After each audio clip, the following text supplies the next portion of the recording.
আসসালামু আলাইকুম। আমি হোম মেকার মুন্না ব্লগসের মুন্নি। আজও হাজির হয়ে গেলাম নতুন আরেকটা ভিডিও নিয়ে। আশা করছি কাছে দূরে দেশ বিদেশে যে যেখান থেকে আমার এই ভিডিও দেখছেন বা দেখবেন সবাই ভালো আছেন। আমরা আলহামদুলিল্লাহ ভালো আছি। আজকের ভিডিওতে আপনাদেরকে দেখাচ্ছি শেষ রাতের আকাশটা, মিটি মিটি আলোর মাঝে আকাশেও কিন্তু একটা সুন্দর গোল চাঁদ দেখতে পেয়েছিলাম।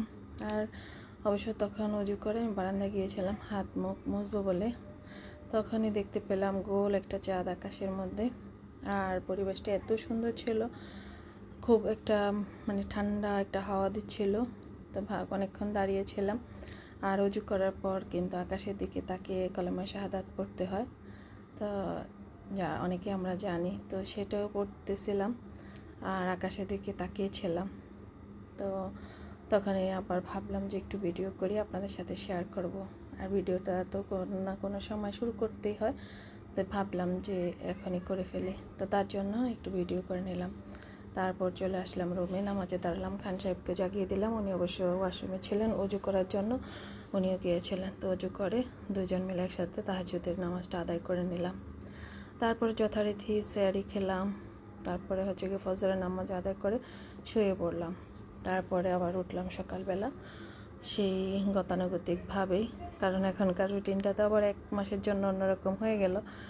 তো চলে আসলাম রান্নাঘরে, অনেকটাই কাটাকাটি করে নিয়েছি, অনেক কাজ এগিয়ে নিয়েছি, দোয়াপালাগুলো অনেকটাই কমপ্লিট করে ফেলেছি। তারপরে ইফতারিতে কী হবে সেটাও আবার অর্ধেকটা তো রাতের বেলা সেহরির সময় রেডি করে রাখি। যেমন কী হবে, যদি বুট পেঁয়াজু হয় তাহলে গিয়ে ভাজা পোড়া হলে সেটা বুট আর ডালটা আমি তখনই ভিজিয়ে রেখে দিই। তারপরে সকালে উঠে ধুয়ে টুয়ে সেদ্ধ বসিয়ে দিই। এখানে আলু, ডিম আর বুটটা একসাথে সেদ্ধ দিলাম।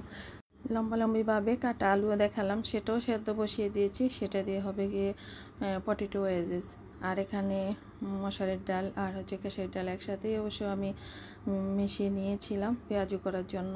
আর বেগুন আর নাই, বেগুনের পরিবর্তে আলু দিয়ে আলুনি করে নেব।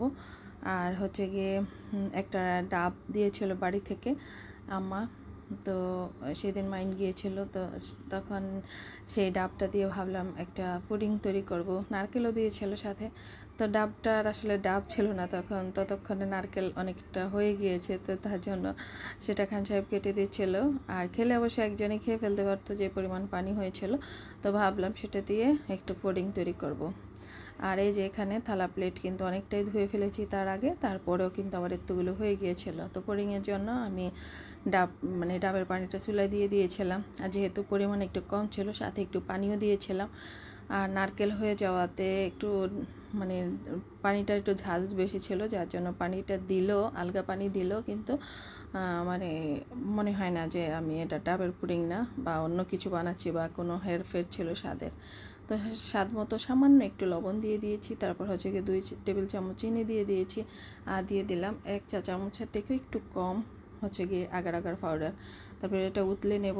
আর ওইদিকে আমি বাটিতে সেট করব। আমরা যেহেতু 4 জনের জন্য 4টা বাটি নিয়ে নিলাম।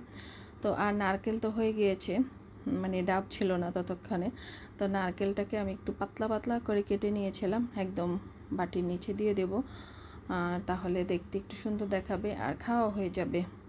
তো তার জন্য এই যে 4টা বাটিতে কিন্তু আমি নারকেলটা দিয়ে দিচ্ছি। একদম পাতলা করে কেটে নিয়েছি নারকেলগুলো।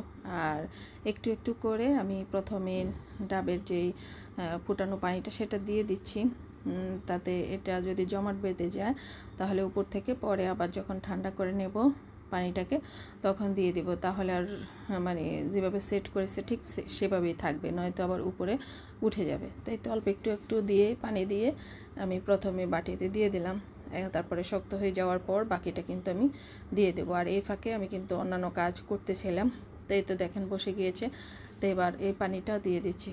তো আসলে এই চায়ের পাতিলটা আমি কিনেছিলাম চা বানানোর জন্য, এটা দিয়ে ঢালতে গেলে অবস্থা খুব খারাপ হয়ে যায়, চারপাশটা একদম নোংরা হয়ে যায়। তো এখনও পানিটা ঢালতে চেষ্টা করেছিলাম, কিন্তু সেটা দেখলাম যে বাইরে পড়ে যাবে, তার জন্য এই যে চামচ দিয়ে দিচ্ছি। তো 4টা বাটিতে সমানভাবে নিয়ে নিচ্ছিলাম। আর রমজানের এই কয়েকটা দিন তারপর একটু সামান্য গরম পড়তেছে, আর এই গরমে ইফতারিতে এই ঠান্ডা ঠান্ডা ফুডিংটা কিন্তু বেশ জমে যাবে। তো মাশাল্লাহ খেয়েছিলাম, আলহামদুলিল্লাহ। তো আল্লাহর কাছে আসলে শুকরিয়া জানানোর ভাষা নেই যে কত মজার মজার খাবার আল্লাহ আমাদের জন্য বরাদ্দ করে রেখেছেন, আমাদের কিসমতে রেখেছেন। তো এদিকে এটা সেট হতে থাক, এটা ঠান্ডা হয়ে গেলে আমি ফ্রিজে রেখে দেবো। আর এইদিকে আমার যা যা কাজ করা ছিল সব করে নিয়েছি। তো পটেটো ওয়েজের জন্য আলুটাও আমি যে সামান্য সেদ্ধ করে নিয়েছি, 8 থেকে 10 মিনিটের মতো আর কি সেদ্ধ করেছি। নারকেল ব্লেন্ড করে নিয়েছি, ডিম দিয়ে রান্না করব, পেঁয়াজ কেটে নিয়েছি, কাঁচামরিচ কেটে নিয়েছি। তারপরে ডাল ব্লেন্ড করা হয়ে গেল, কুমড়াটাও কেটে নিলাম। আর ওই যে নারকেলের মানে ডাবটা নারকেল হয়ে গিয়েছিল, সেই নারকেলটাও আমি কেটে কুটে সুন্দর করে রেখে দিচ্ছি। আর ডাল ছিল আগে রান্না করা, সে ডালটা জাল করে রেখে দিলাম। আর ওইদিকে চুলায় আমার ডিম সেদ্ধ হচ্ছে, মানে ডিম আলু বুট একসাথে সেদ্ধ হচ্ছে। তো হয়ে গিয়েছে, এবার নামিয়ে নেব। তো ঠান্ডা পানি দিয়ে ধুয়ে নেব, আর আলুটা আলাদা করে নেব, ডিমগুলোও ছিলে নেব, আর বুটটাও আলাদা করে রেখে দেব। আর এই কাজগুলো আসলে আমি সব সময় এগিয়ে রেখে দিই। আর রমজান মাস থাকুক আর এমনিতে থাকুক, আমি কিন্তু বিকেলে কী হবে সেটা সব সময় কিন্তু রান্নার ফাঁকে ফাঁকে রেডি করে রাখি।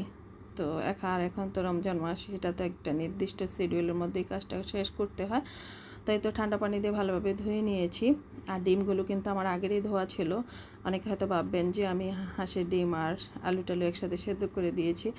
তো আসলে আমরাই তো খাবো, আর এটা মানে সুন্দর করে আসলে করেছি। তার এদিকে পটেটো ওয়েজের জন্য আমি কিছু চিলি ফ্লেক্স দিয়ে দিলাম, স্বাদ মতো লবণ দিয়ে দিচ্ছি। আর সেদ্ধ করার সময় কিন্তু যখন আমি একটু ভাপিয়ে নিয়েছিলাম তখনও সামান্য একটু লবণ দিয়েছিলাম।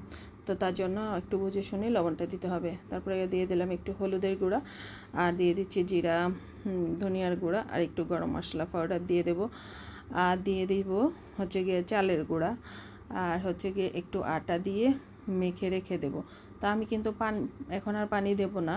তো চাইলে পানি দেওয়া যেতেই পারতো, কিন্তু আমি আর দেবো না। দিলে হয়তো বা আলু থেকে যদি কোনো পানি বের হয় তাহলে পানির পরিমাণটা একটু বেশি হয়ে যাবে। আর এটা যেহেতু আমি ইফতারির আগে দিয়ে এটা ভেজে নেব, তার জন্য আসলে আর পানি মিশাচ্ছি না, এভাবে আলতোভাবে মেখে রেখে দিচ্ছি। পরে যখন আমি রান্নাঘরে আসব বা যখন ভাজবো, তখন যদি মনে করি যে এটাতে পানি দেওয়া প্রয়োজন তখন পানি দিয়ে দেব। আর যদি দেখে যে এমনিতেই ভিজে গিয়েছে বা পানি মানে আলুর গায়ে ভালোভাবে সব লেগে গিয়েছে, তখন আর পানি দেব না। তো এইভাবে আমি মেখে রেখে দেব এক সাইডে। আর অবশ্য সেদ্ধ করা আলু, এটা থেকে পানি তেমন একটা বের হবে না, আমাকে পরে অবশ্যই একটু সামান্য পানি দিতে হয়েছিল। আর দিয়ে একটু মাখা করে রেখে দিয়েছি। আর খেয়াল তো অবশ্যই রাখতে হবে যাতে আলুটা একদম সেদ্ধ না হয়ে যায়, তাহলে কিন্তু এই সব মাখামাখির কাজটা করতে গেলে কিন্তু আলুটা ভেঙে যাবে। তো আপনাদের সাথে আরেকটা টিপস শেয়ার করতেছি। এই যে আমি এখানে চিনি দিয়ে দিচ্ছি বেসনের সাথে।